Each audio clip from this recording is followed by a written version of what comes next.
Traditionally, race socialization is the messages that parents typically give to children about race.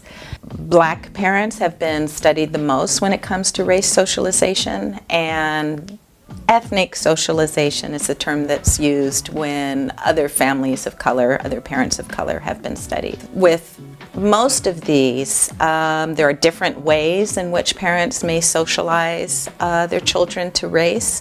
One form is referred to as preparation for bias, which is basically where families of color, understanding the discrimination and racism toward their group, will prepare their children to have the resilience or to deal with being discriminated against as they get older.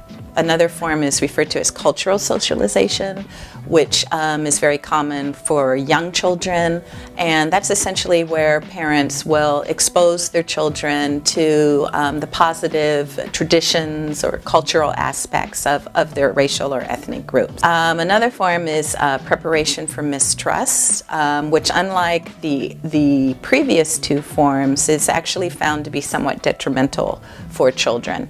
And it's basically where children are taught, just as it says, to mistrust other groups. The focus is on don't trust these people, or these people are a threat to you.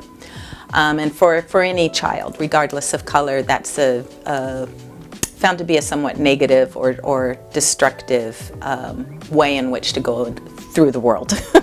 For white parents who are found to really not engage in race socialization at all, even though they don't do it, they're still doing it. Because if you're not doing something having to do with race socialization, then your children are picking up messages and understanding race just from the environment. But one thing that white parents do seem to communicate to their children is what's referred to as egalitarianism.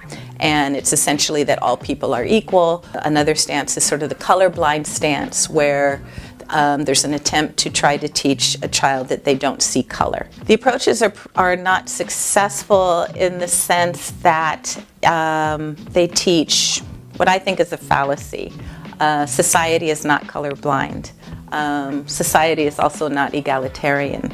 So if you're teaching your child that, in a sense, they're buying into a myth. And that in a sense may seem to work for white families, but for families of color whose reality is very different, teaching children to be colorblind goes against, in a sense, probably what their lived experience will be as they get older.